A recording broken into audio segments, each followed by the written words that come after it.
Hello, welcome to the AustinBlock Channel. Today, I'm going to be putting a new power supply on my desktop. I'm going to explain why I needed it, why I chose this one, and I'll show you some of the installation process.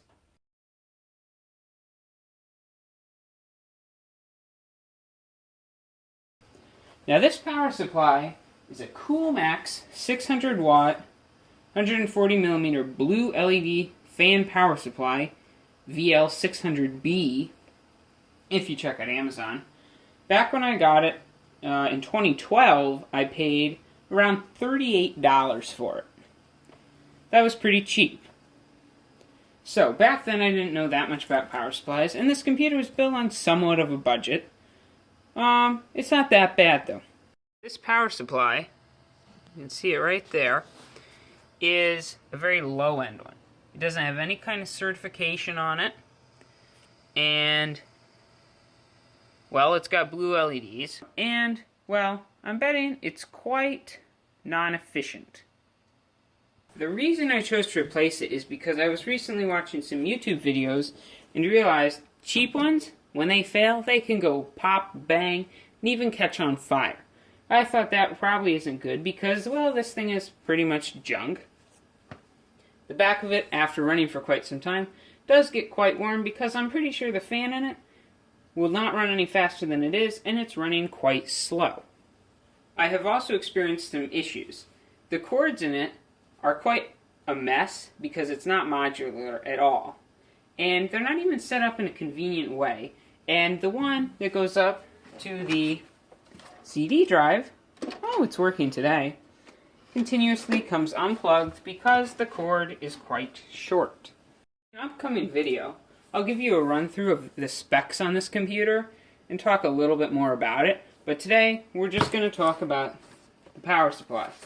I've chosen an EVGA SuperNOVA 650GS. It's a 650 watt gold power supply, so much more efficient.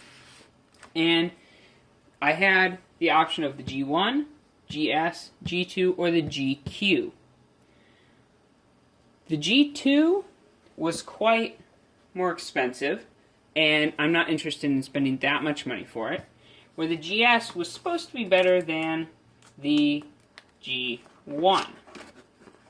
The GQ was also said, well, to not be that great. Now we're going to do what I'd like to call an unboxing. We've got the manual here. Standard, oh, it's in color, so it's got a little bit of color in there.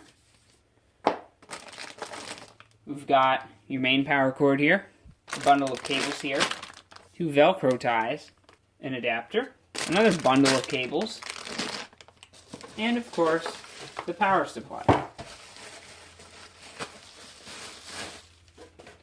here's a little look at the thing. There's your top view.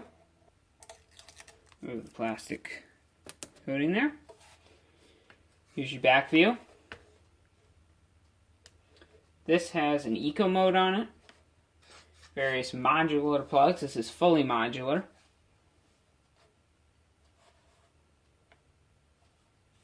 And the back. For those of you who want some of the specs on this thing, there you go. You can pause the video here for that. On the back here, eco switch, CPU connection. It has two VGA ones, which are, in this case, used for your PCI. You've got your motherboard connections and your SATA or other peripheral connections.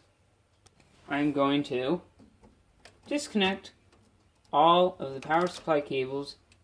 This here is the fan on the top. It uses a Molex connector. And now,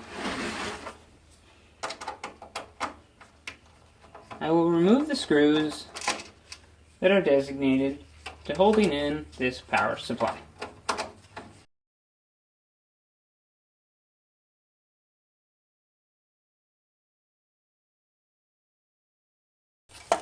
And there is the old Coolmax VL600B power supply. Power supply fits in like this. It almost appears upside down because the back is upside down, and so is this side. However, the fan must point up, and the screw holes do line up in this way. Alright, I've gone ahead and gathered some cables for this particular computer and what it uses, and I've learned a few things. First of all, this will probably be fine because there is a great spot to tuck the extra one up in the top here, above the two drives. I also have this CPU power cable. Now this isn't what I call truly modular because there's an issue. This end goes to the power supply, and my CPU uses this one. That means you've got this extra one because this is a Y cable floating around. I have this fan at the top. However, it requires a Molex connector as opposed to a SATA connector. Therefore, in order to power the fan, I have to run this big cable with 4 Molex connectors on it just to power the fan, which is not extremely ideal. Okay, so I've run the modular power supply cables, and I've discovered I'm not that happy with this. Currently, it doesn't look that great. There's still a significant mess in there, and when you have a computer with a see-through window, you want it to look rather nice.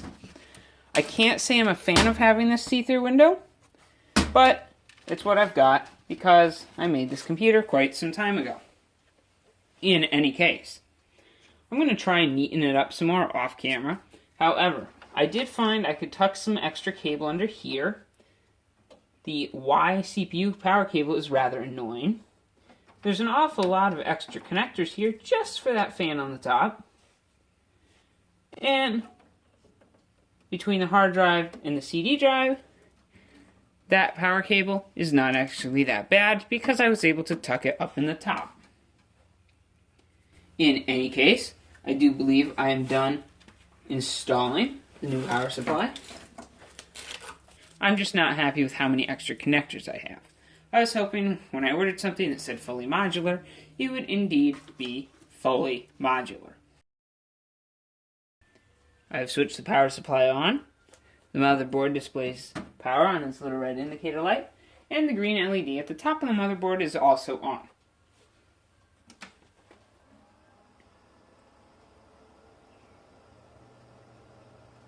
Alright, the computer has begun to turn on, and I'm seeing stuff on my monitor.